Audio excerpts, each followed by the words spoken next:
So, welcome everyone. Let's get started. I am so excited this evening to welcome Jessica Craven. She is a political content creator, the author of Chop Wood, Carry Water Daily Actions newsletter, and the co-host of the Practivist Pod. Her goal is to help average Americans become more engaged in the political process and help elect more progressive lawmakers everywhere. And when I read that, I just know we are absolutely kindred souls because that is exactly what CEBV is doing as well. So, um, Jess, you have gone off camera. Um, so I can only assume there's something going on at that end that is unforeseen. Sorry, I am on another camera. Do you see a second Jessica Yep, Craven? I see. Yep. I need to unmute on that one. Okay. All right.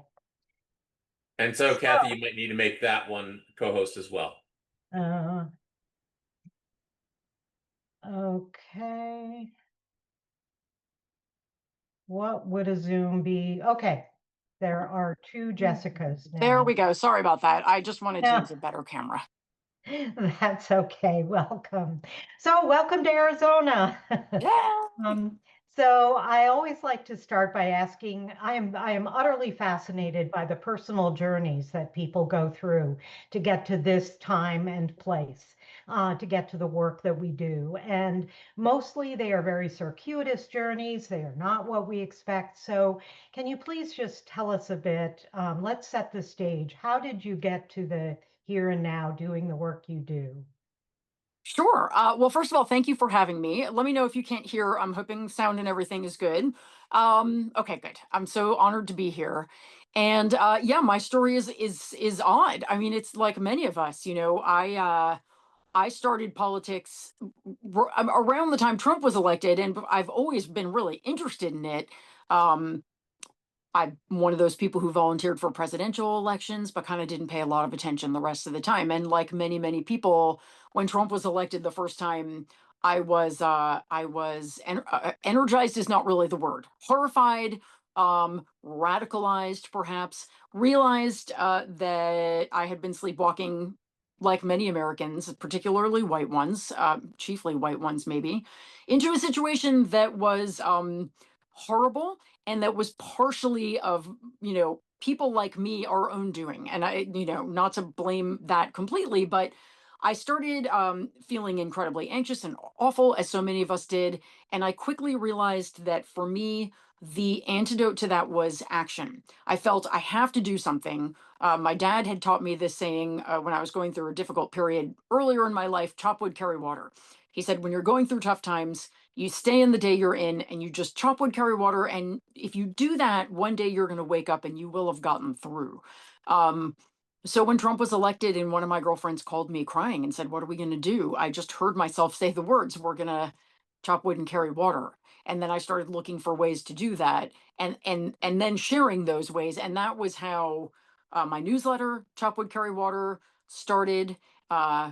And then over time I became a full-time activist. I mean, it's a slightly longer story, but I joined Indivisible. I learned how to call my representatives. I learned how to phone bank and knock doors and elect, people who represented my values. I'm going to have to remember to be nonpartisan here. And and suddenly I found myself sort of doing this full time. And then in 2020 I started making content for TikTok, really just on a whim. I had never even been on TikTok before. I was trying to recruit people to phone bank for President Biden, and my friend told me I should try to make a video there and see if I could recruit people. And now I am also a full-time content creator. So I'm a political content creator, and I have this newsletter, and I still try to find time to do the actual activism, the door knocking and the phone banking. So that's now this is what I do. But certainly before the age of 48, I was, worked in retail. I was a singer in a band for a long time. Like I was a stay-at-home mom for 4 years. None of this was really in my plans at all. hmm I sympathize completely. And one word that you said really resonated with me because you said you felt like you had been sleepwalking. Yeah. And I'm a child of the 60s. I went to all the Vietnam, protests and, I'm part of that generation. But all of those middle years between then and now, I raised a family. I worked, but politically, although I voted, I feel looking back like I was sleepwalking, as if democracy would just miraculously preserve itself. And here we are. Yeah. So, what do you feel your purpose is? I mean, the people you interview, the subjects you cover, incredible diversity. So what do you feel? Do you have one sort of central purpose that you feel that you're fulfilling? Yeah, I mean, I guess if I had to put it in a nutshell, I'm trying to get people to engage in democracy. Um, for two reasons. First of all, because we now know that you have to. A certain number of people have to do that, or democracy will not sustain. It's like a garden; it has to be tended. I think we all used to think it was like a botanical gardens that we could just go visit once a year and look at the flowers, and someone else was taking care of it. And now we've really come to realize, no, this is a garden we are maintaining, and if we don't maintain it, weeds take over real fast, and it gets bad. Um, so I guess if I had to boil it down to one sentence, I'm trying to teach people to engage in activism and engage in their democracy, both because that is how we maintain democracy, but also because this sounds really silly, and I actually have never articulated it this way before, but because it is a path to personal, I don't want to say empowerment, but that I have found great power in myself from choosing to engage in my democracy this way. And at the very least, it brings me calmness and strength that otherwise in this maelstrom I can't find. And so I guess it's to engage in democracy both because it's important for democracy and because it's really empowering for us to do so. Oh, I believe that 100%. I mean, all of the above. So we're just coming off the weekend of No Kings. I was so excited and thrilled to be in San Francisco and able to go out to Ocean Beach to be part of the Human Banner. That was Oh, wow. a real experience. I loved it. Where were you and what did you do? What are your thoughts? Who did you meet? Uh, so I was in downtown Los Angeles, which is where I tend to go for protests. I'm in LA. Los Angeles has done sort of a funny thing where, for the first Women's March, we had one location, so it was massive and huge and the biggest protest I think I've ever attended. Since then, people have started all these little sister marches, and I think in just the Los Angeles area, Saturday we had 10. So there's people in historic Filipino town, there's people in Burbank, people in Glendale, people in the Valley. I like to go downtown because I like the big crowds. So I was there. I was probably 100,000 people, beautiful diversity, music, lots of people dressed up in great costumes, amazing signs. I also love, the signage in LA. There's a lot of really smart people, a lot of creative people here. So, Mhm. yeah, so that's where I was. And, I was with my husband and my child and brought some friends and ran into friends there. I always run into people I don't know who either subscribe to the newsletter or more often follow me on social media because they know my face. And Mhm. it's a really thrilling experience. And there's people there at their first protest ever, and people who like you who protested during the Vietnam era. It was a very poignant, very uplifting experience.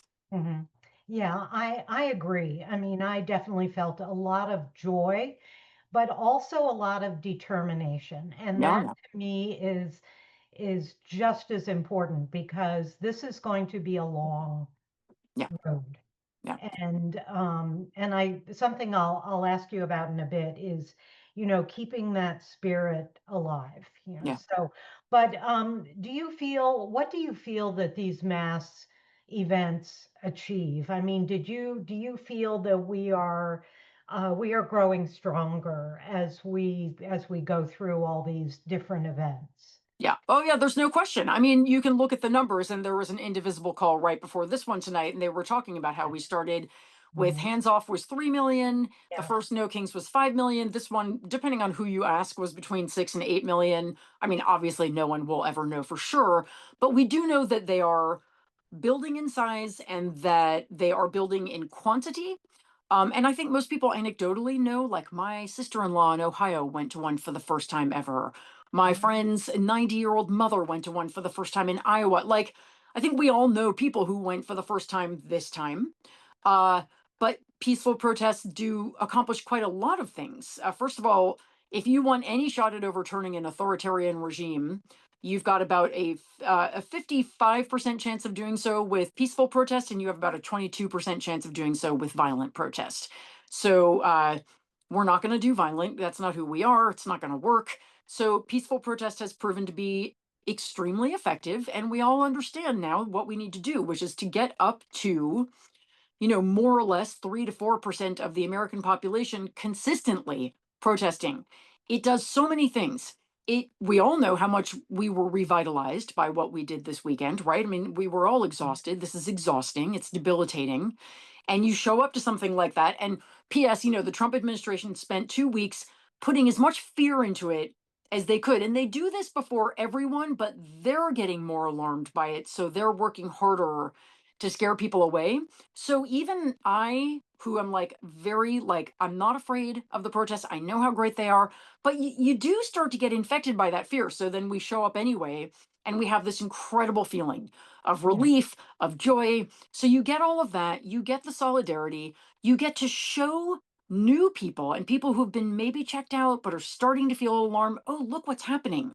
You show the entire world that the United States is not behind what Donald Trump is doing. And this is really important because other countries will push back on Trump more if they know he's unpopular in his country. And I was traveling this summer in Canada, and I had a woman say to me, I don't know, it just seems to me like Americans don't care. Like they're just letting him do whatever he wants. That's partially because the press coverage has been so terrible, but it's also because, yeah, we needed to get bigger. And this one, I think, really started to make the kind of impact that we need. So, from a morale standpoint, it's important. From a world standpoint, it's important. And it scares the bejesus out of the Trump administration. He's a wildly unpopular president. You have to remember, he hit his lowest approval rating yet this term this week. He's horrendously unpopular. And so when we all go out and stand up together, there's a feeling for us of great power, and for him and his awful administration, like, oh, people really do hate us. And so it weakens them. And what it also does slowly, and I know it's not happening as fast as we want, but it's going to strengthen Congress's resolve. It will strengthen Democrats to fight harder. And I read a great piece today by, who was that? It was Josh Marshall, I think, in Talking Points Memo, about why No Kings was so important. And he said, back in March, we were so frustrated with Chuck Schumer for not being stronger. And if you look at the difference between now and then, part of what has informed that is us being so strong and so insistent that Democrats fight. And look, we're up, what, almost a month into the shutdown. They have not given in. That is us. And so, and everybody can feel it. Institutions are starting to stand up more. We had the news organizations all finally joined together this week. We have universities saying, no way. That's all of a piece. And if you watch any kind of slideshow on authoritarianism, you have to knock out several of the pillars that are supporting it. Our mass demonstrations are doing the bulk of that heavy lifting, knocking at those columns. And then you see them starting to finally move. That is great. We just have to keep it going for a while. Yeah. Yeah, the only thing I would add to that is that these mass demonstrations are layered onto all kinds of other types of Yes. resistance, whether it's calling your senators, representatives, writing letters, everything you can do. Individual protests, everything all adds up. So yeah, that's the only thing I would add. So this actually leads when you spoke about strengthening the resolve of the Democrats.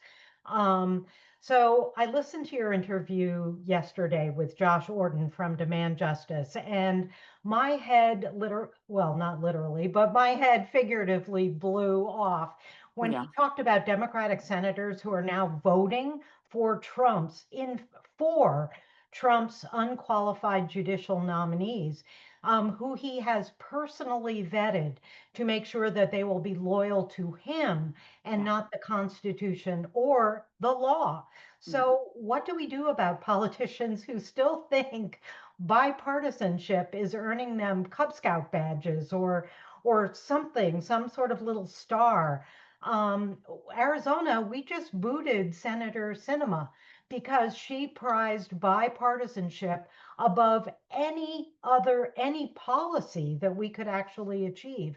And I think that is a crime, So what do you what do you I have? mean, I think we ride them extremely hard. And you know, look, when I heard that Adam Schiff, I mean, Adam Schiff has been an incredible disappointment, I think, to almost everyone I know.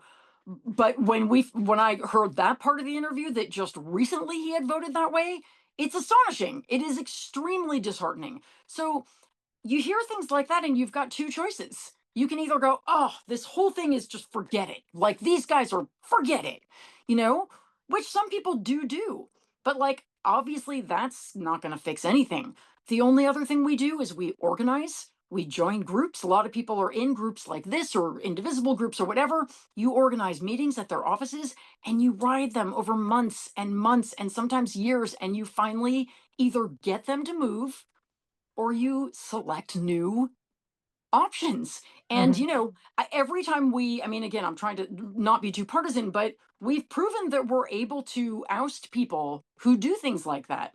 So, you know, I think we're seeing more and more pressure. We're seeing, you know, podcasters and content creators kind of taking on this role of journalists asking the hard questions because the mainstream media just won't. So you've got podcasters, you know, calling Cory Booker out on some of his very questionable voting choices that he's made, you know, and these things go viral, and these politicians do not like to go viral for being called out, and you start to see movement.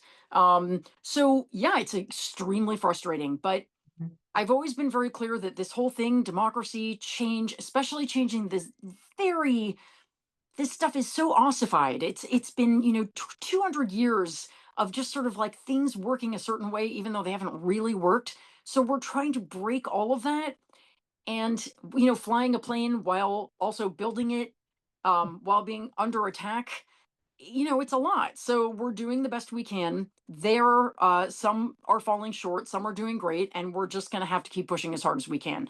Yeah. Schiff, I hope will, you know, I'd like to see him replaced. That's me personally. Because I Mhm. think there are people who are perfectly good, adequate people, lawmakers for a normal time, who simply are not for this time. And that was an example. Some of those, yeah, people who a week ago were voting for Trump's judges. It's shocking. Yeah, I think that they feel they're doing it sort of undercover, so calling them out is probably, one of the good things we can do. Yeah. So when you talk about, I'm not sure you use this word, the word exactly, but personal agency, the power in each and every one of us to do something. We can't do everything, but we can do something. Hmm. So that's one of the things that I always like to focus in on. And hopefully it's sort of within, all the different things you see as you look around your area and the community is the work of individuals or small groups that are really making a difference. And we also believe that democracy grows from the ground up. So Yeah. the grassroots in your local community is where some of the most important work is done. So have you stumbled across anybody that you can think of as an example of that? Oh, I mean, so many people. You know, my newsletter is subscribed to largely by people who, you know, they're not all, most of them are not full time activists, but they're people who want to do something. But I've watched over and over again as they've started with an idea.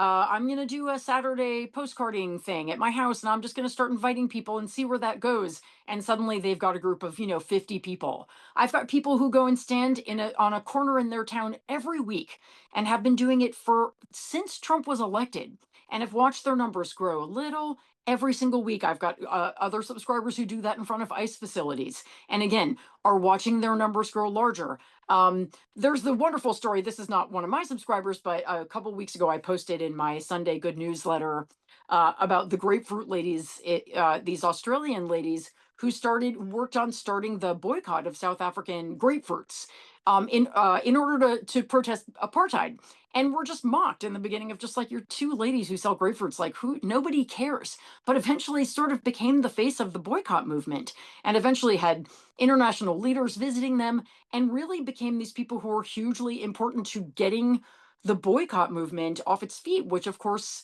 largely, contributed to ending apartheid. And there's a saying, I can't remember if it's maybe from an African country, but the saying that, like, if you think that one creature cannot make a difference, just ask a mosquito. Like, individual people can do huge amounts. And when it comes to single votes, I love to tell the story of Shelley Simons, who ran for office in Virginia in 2017, Democrat, and her race came down to a tie. And so they had to recount the race, and once again it was tied. So they had to draw the winner of that election out of a hat. And she lost that hat draw. So the Republican won that election. As a result, the entire balance of power in that chamber stayed with Republicans for 2 more years. And so Medicaid expansion did not happen in Virginia for 2 more years. So one person who decided not to go out and vote in Shelley Simon's district was responsible for Medicaid expansion not happening for 2 more years. 750,000 people, I think, were the beneficiaries of Medicaid expansion in Virginia.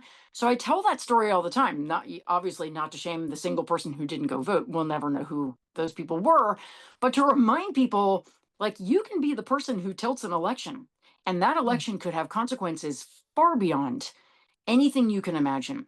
And so, whether it is starting a new activist group, I know a woman who started a visibility brigade in my neighborhood just by herself because she was so upset about what was happening. Now she's got a group of friends, and they go out every weekend and they hang signs from overpasses all across the country. I am seeing people get ideas. I have another friend who decided to do a postcarding project called Cartoons for Democracy because she thought political cartoons were a great way to reach people who might not read a lot of text. Now she's got an organization called Cartoons for Democracy everywhere. I can't even, I would be talking all night to talk about the people I know who have started something small and grown it into something that is making a meaningful difference in this democracy. And in fact, every bit of progress we see was one person's idea, who then maybe grabbed a friend, and then the two of them worked on it, even when it seemed like it might not amount to anything. And eventually those things became movements.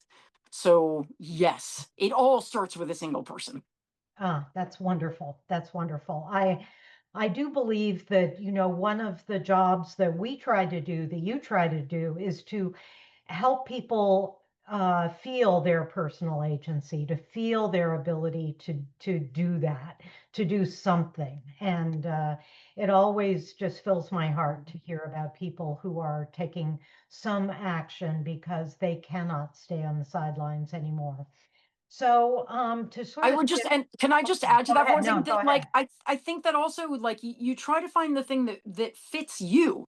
Like, some people are really good at making signs to hang over freeways. When I started doing Chop Wood Carry Water, I just had a few family members who wanted something to do, and I was good at putting together a couple of actions. And, like, that newsletter has 150,000 subscribers now. And, like, there's it, but, like, that was never my intention. I just sort of felt where I fit and started doing that thing. Some of you are going to be good at designing websites. Some of you are going to be good at, making yard signs, or starting fundraising for a small election somewhere, or door knocking, or doing bake sales where you raise money for something.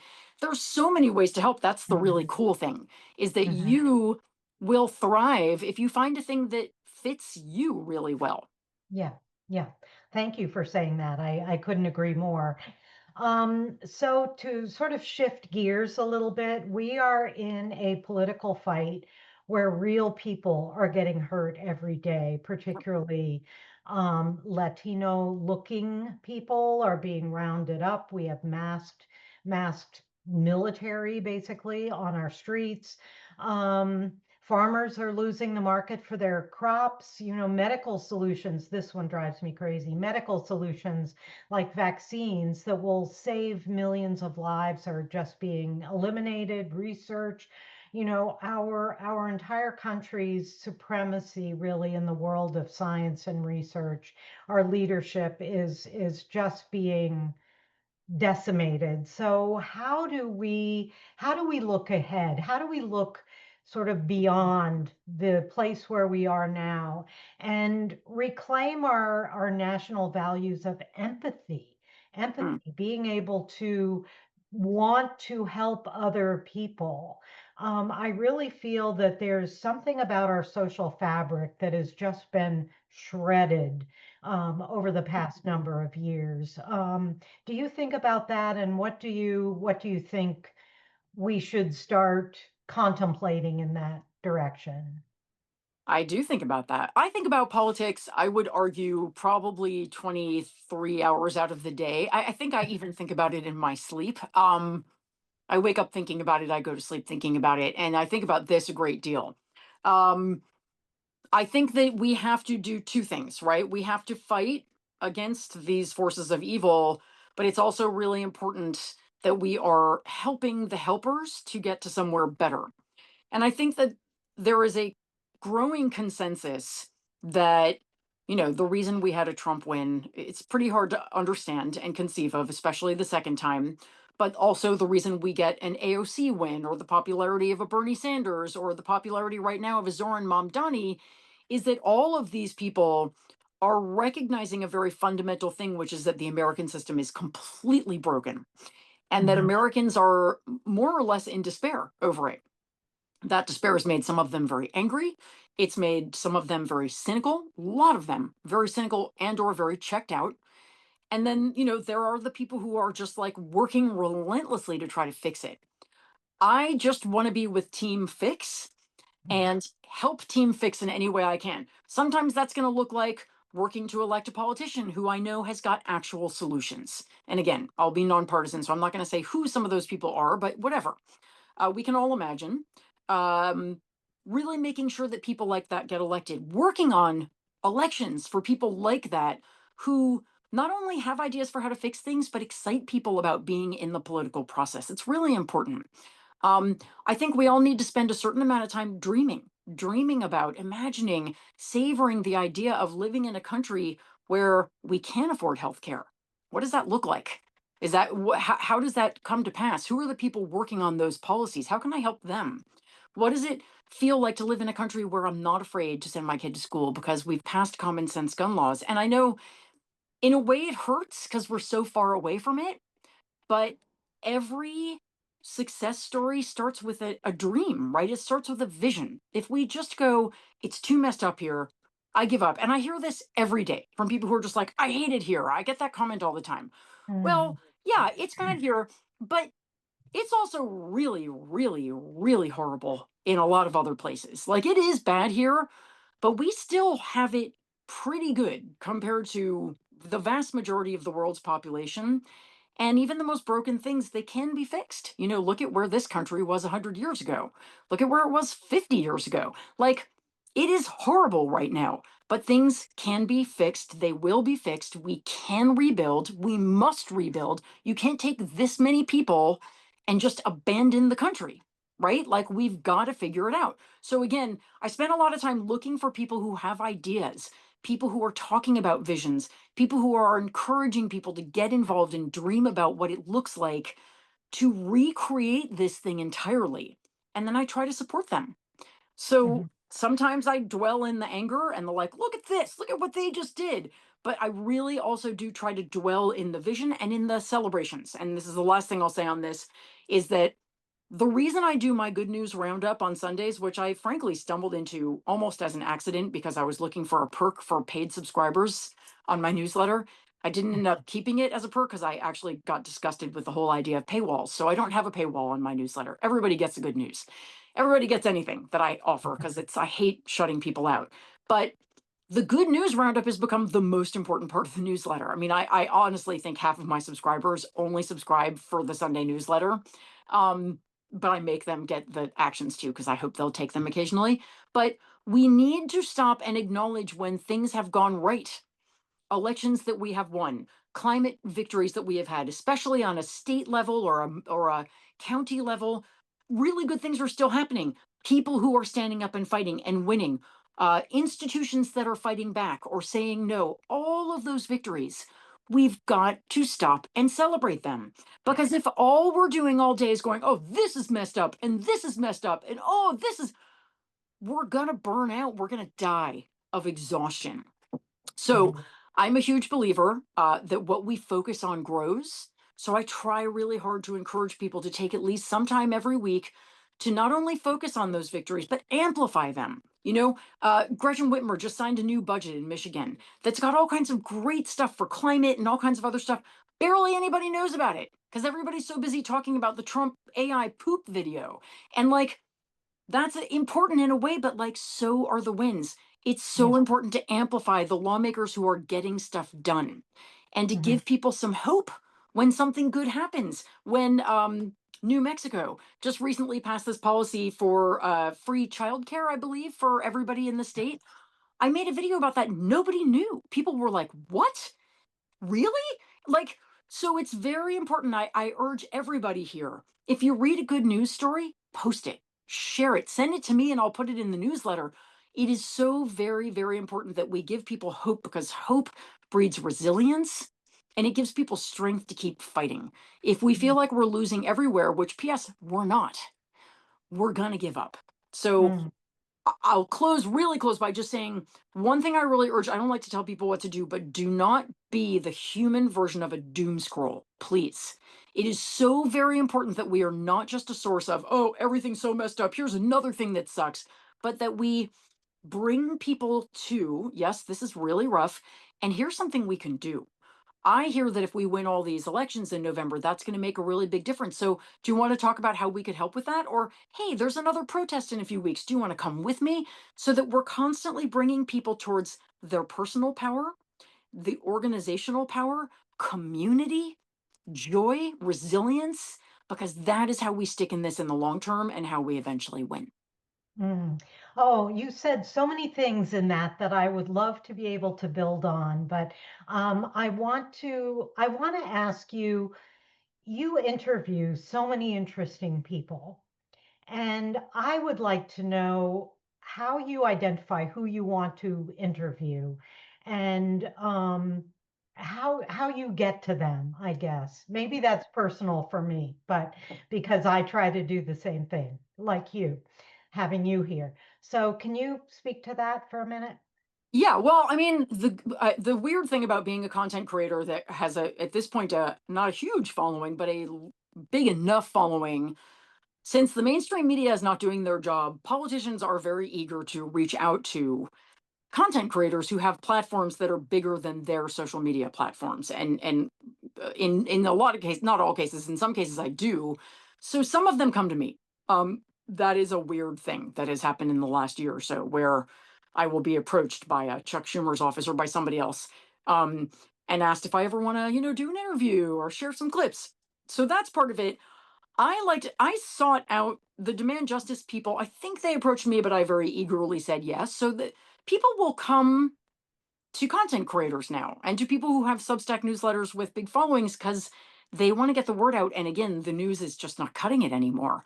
And so I find myself in a weird position of generally being approached and offered interviews. Now, Chuck Schumer, for example, is someone I won't interview because I want him to step down. So I refuse to give him a platform. that's just me. That's no one else has to feel that way, but I can't. I just can't. I don't. I feel that the best thing for him would be to move on, and so I'm not gonna, But in general, they come to me. But if I really have someone I want to talk to, for example, Senator, is it Peter Welch? Is that who it is? Gary Peters, who just did a long investigation into the Social Security Administration and what they're doing with our data, and it is mind blowing. It's 47 pages long. I did a video on it. Nobody's talking about it.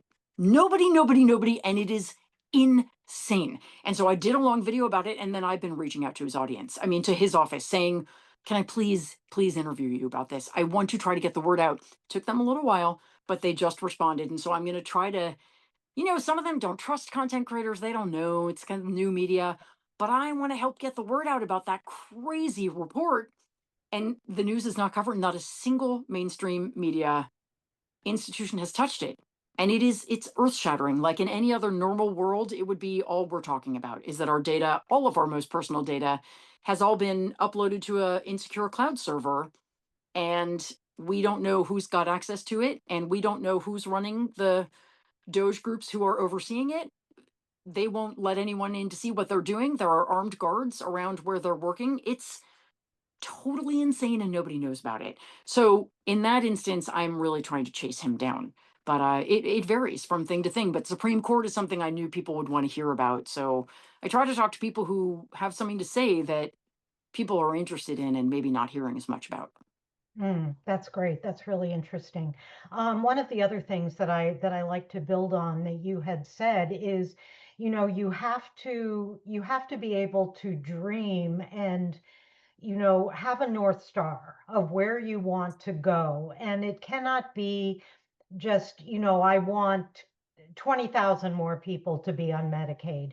It is, I want everybody in the US to have access to health care, Yeah. no questions asked. No, so um, I think it's really important that we have to put those dreams out there because they are big. You have to have big, audacious goals, in order to get people to really want to move at all. So, Yeah. uh, Yeah, and then when you see people with those goals, you see that people get so excited, and it doesn't even matter what party they are. It's a when people come out and say, "Well, I want to do something big, and here's how we can pay for it," because we can't. These things can be paid for, but there's a lot of money in this country that's going untaxed, and so when we start talking about taxing billionaires, which by the way is supported by I think 75 or 80% of American adults, mhm. and probably all teenagers, if my kid is any indication. Um, but when we start talking about that stuff, people get really excited, and yeah, suddenly people are interested in engaging because we ask ourselves, why the hell did so many people not vote? And Mhm. one of the reasons people didn't vote is because they're not hearing something that drives them to vote. And we can say that's bad, they should vote always, but maybe we got to give them a reason to get excited. And that's why I want to see old guard step out and new guard step in. We Mm. need to excite people or we're never going to get people back out to the polls. Absolutely. I had an experience once, if you'll, sort of tolerate one of my little stories, but where I was tabling, collecting signatures, and I was with a young, really pretty younger woman, and some young guy wandered over. I'm sure it was because he just wanted to chat with her, but she was also gathering signatures for a petition that would offer an expansion of healthcare in Arizona. And it was a shock to him that issues like that are on the ballot. He Oh yeah. thought that when you vote, you're only voting for this person or that person, both of whom are sort of screaming at each other.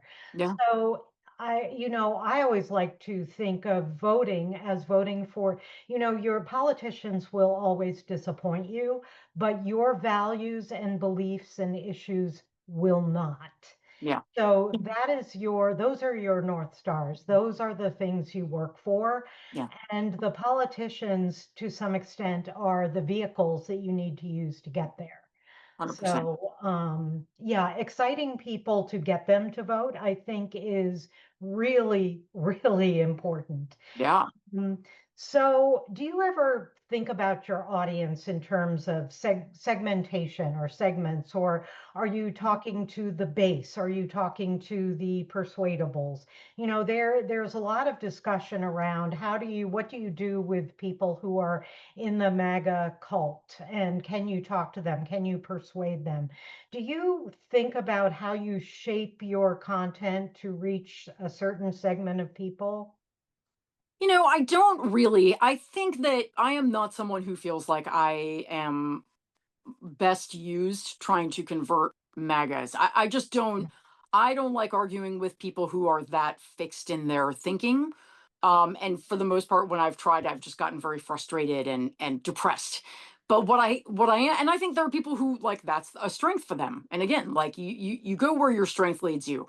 What I find myself to be probably best at is helping people with either understanding things that seem maybe too complicated but actually are important to understand. So I do a lot of that, showing people what it looks like to do things like call your representatives or canvas, and I've done a lot of that. I've done TikTok lives where I phone banked on the TikTok live so people could see what that looks like.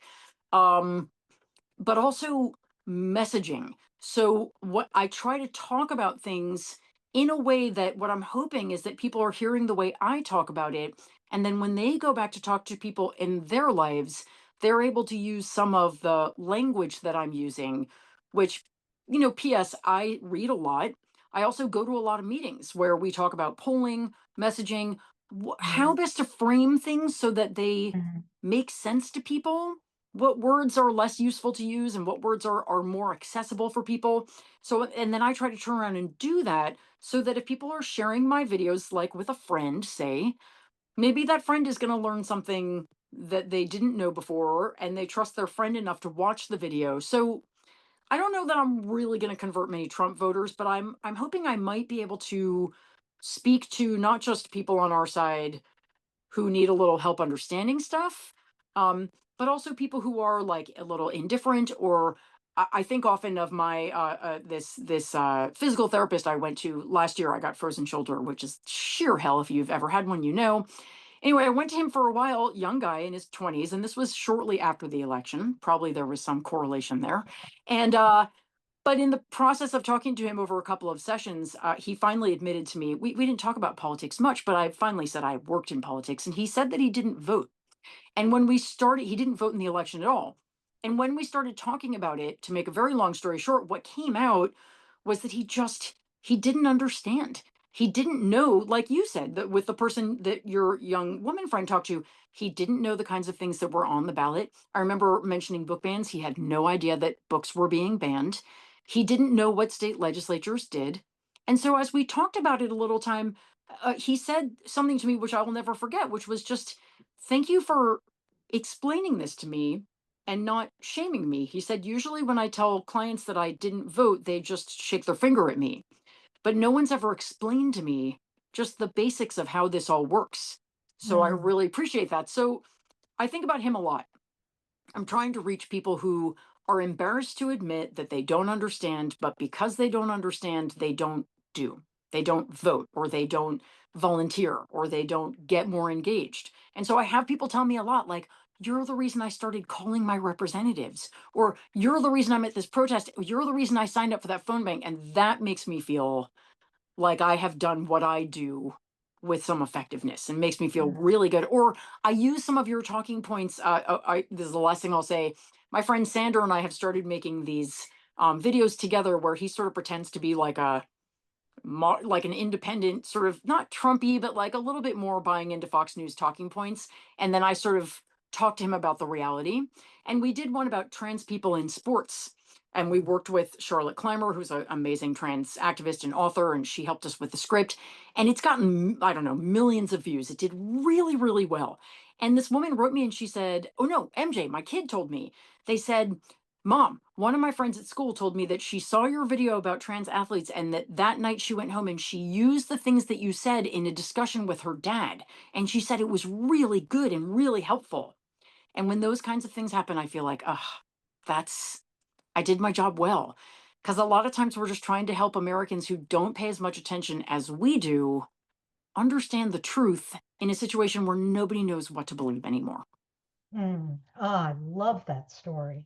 I just love it. Could you tell in a little bit what you said about trans athletes? Oh, I Because mean, I'll find the video and I'll send you the link and you can share it with people. I mean, we do, Mhm. Sander writes the scripts and they're always about a minute long. And he'll just basically say, like, I don't think, trans people belong in sports. And then I'll say, oh, yeah, tell me more about that. And then he says something that's kind of Fox Newsy. And then I present the facts. I mean, I was actually surprised it did as well as it did because I thought, oh, people don't usually, I don't know, but it did really well. I think people genuinely don't know this stuff. Um, and they're really interested in hearing it and knowing the facts. And so it basically just talked about how few actual trans athletes in professional sports there are. I think it's like 14 in the entire country. The fact that none of them have ever won an Olympic or even been up for an Olympic medal. Just a couple things like that. I mean, it was, Mhm, I didn't even think it was, I don't know. I was like, this is mhm. fine. But it really helped a lot of people. So again, That's what we just keep throwing a lot of stuff at the wall and see what sticks. And then if it sticks, we do more of that. I love, you know what I love about that is that there are so many people who are afraid of failing. And I would put a lot of our Democratic representatives in that category. They're, stuck in sort of the polling universe. How will Oh, this poll? And they're not I mean, that is one thing. I will give Trump a huge amount of credit for throwing everything at the yeah, wall. yes, for And sure. absolutely everything. He will lose, he could lose maybe 80, 90% of the time, but he will win that 10%. Yeah, And it's 10% that he wouldn't have won if he hadn't thrown it at the wall. yeah. So, Well, and he never apologizes, which is not something I just have to watch this time. It's not something I would endorse, but mhm, yeah, he's just like, yeah, people love that about him, that he doesn't have a filter. And yeah, you do. We yeah, are all so tired of yeah, politicians from both parties who have obviously read a bunch of polls from consultants and are just using language they told them to use. And that yeah, I said I go to messaging meetings, but not those kinds of messaging meetings. yeah, yeah, I'll go to like a navigator polling or, a Not Schenker Osorio or people who yes, are not in the political consultant class because those people are killing us. They're mhm, killing us. yes, People want in this moment, what the reason, I mean, look at me, I'm 57 years old. I won't do Botox. I barely wear makeup. Why am I a political content creator who has followers? It's because people want authenticity right now and they yeah, just want to know that they can believe you. That's mhm, all they can. They don't care if you've got like your hair in rollers. They don't care. It's kind of beautiful. They yeah, just want to know that they can trust you. And then once they trust you, they will listen to you. And so know for every single one of you listening that you are a trusted source for a lot of people in your life. That went to this workshop recently about passive news consumers. 50% of grown Americans are passive news consumers, which means they never, ever seek out the news. They get it if it comes across their feed or if a friend sends it to them.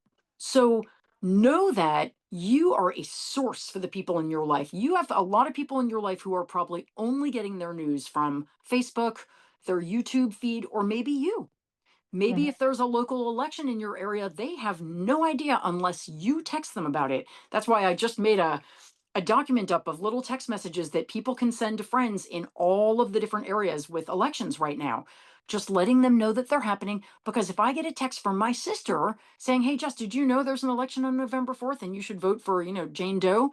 Um, I am going to listen to her. But if I get that same text from a stranger, I'm just going to be like, stop.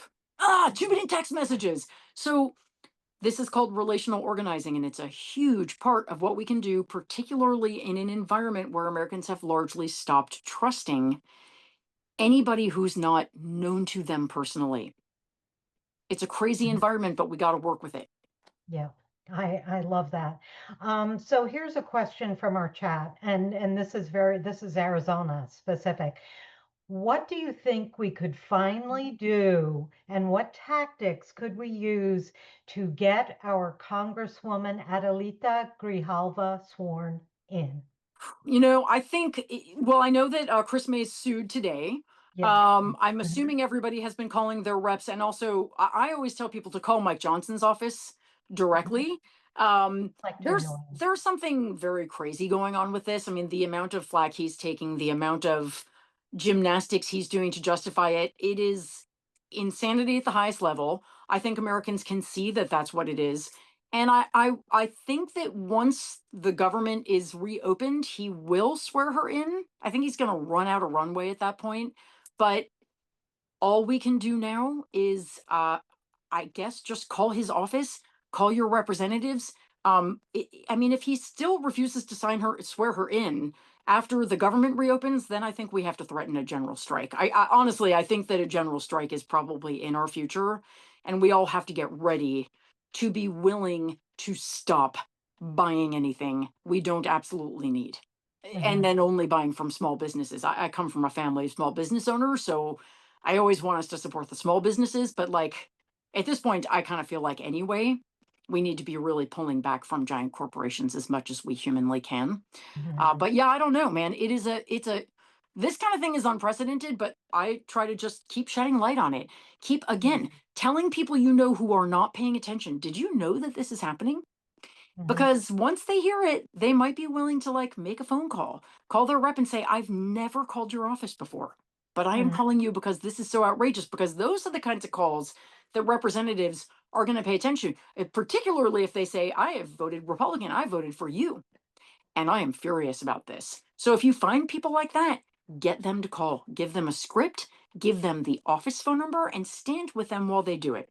Because the other thing I have learned is that most people need actions fed to them in little, very digestible bites. So if you say, call your rep, they're going to be like, I have no idea what you're saying. Sure, I'll do that. And then they're not going to do it.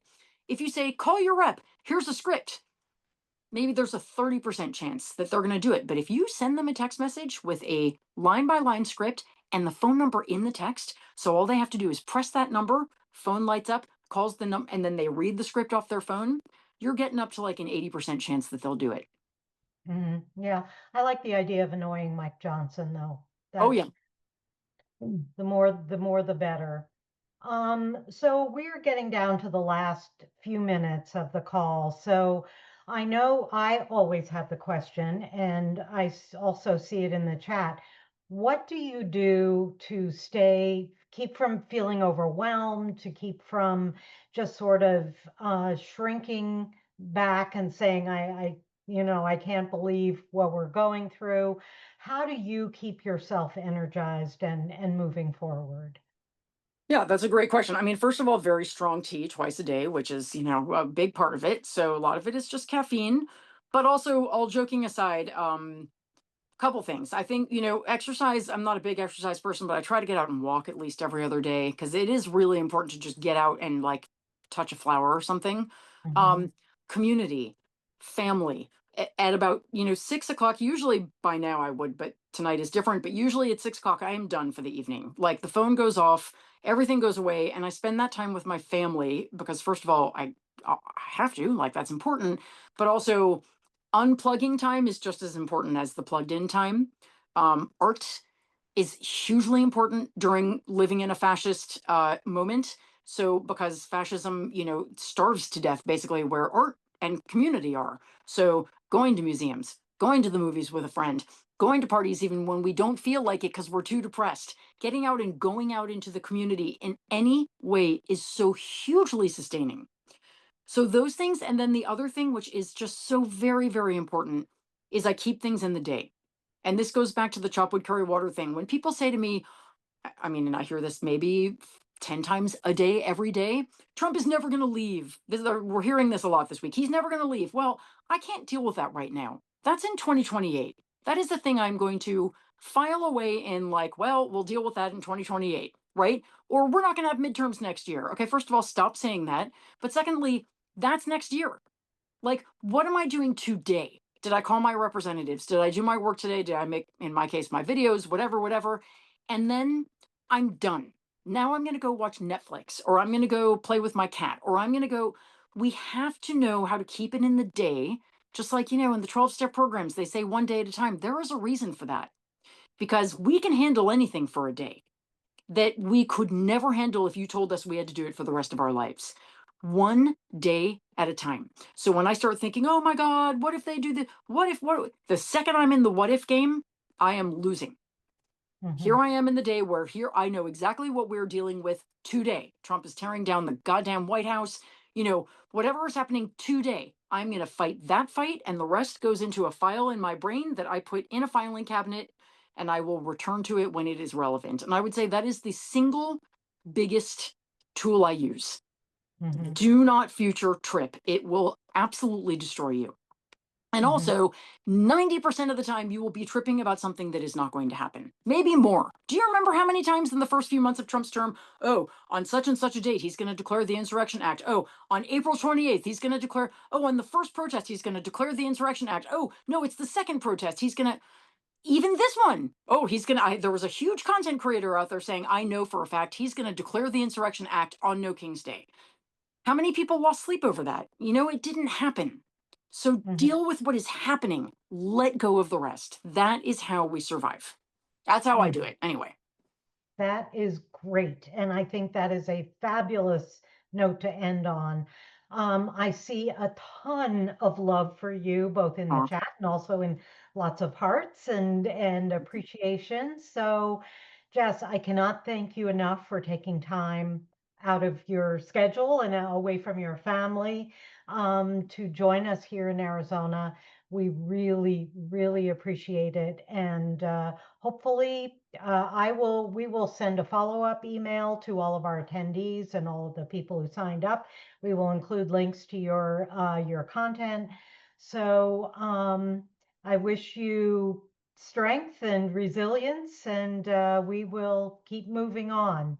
And we are right there with you here now. Can I just say one thing? First of all, thank you for having me. And also just for those of you who are still here, I just want to remind you, I say this a lot at the end of I do lives on Mondays and Fridays. I just want to say this. I say it so much, I feel a little like cliche saying it again, but in case you haven't heard me say it, I really try to remember also that we are standing on the shoulders of giants. And we talk about that a lot. And you think about the people who have come before, who have marched in civil rights marches when they really literally knew they very well could die, right? Or who showed up for suffragette marches, or who showed up to protest for abortion rights, or for any of the things, right? Literal giants. We are standing on their shoulders, but that's only part of the equation. The other part is that we are preparing and creating shoulders for the next generation to stand on. They've got to be able to look back and say, she stuck with it. She never gave up. He kept fighting. Look at what he did. Look at what they did. Look at what that group in Arizona did. We are creating shoulders that will someday be the shoulders that the next generation stands on and says we're standing on the shoulders of giants. We won't all be seen as giants, but they need something to stand on. We are a link in a chain right now. We are holding on to heroes' hands who came before us, and we are going to have to be the heroes that the next generation hangs on to. So remember that. It gives me a great deal of strength to remember that the people behind me are counting on me to keep going, and the people ahead of me are counting on me to do the exact same thing. So remember that, and it might help you too. Wonderful. Thank you. There is Thank you, guys. absolutely nothing I can add. Thank you so much, Jess. Power. Thank you. Thanks for having me, you guys. Have a really good night. Thank you. Thank you, Kathy. Bye, everyone. Bye-bye.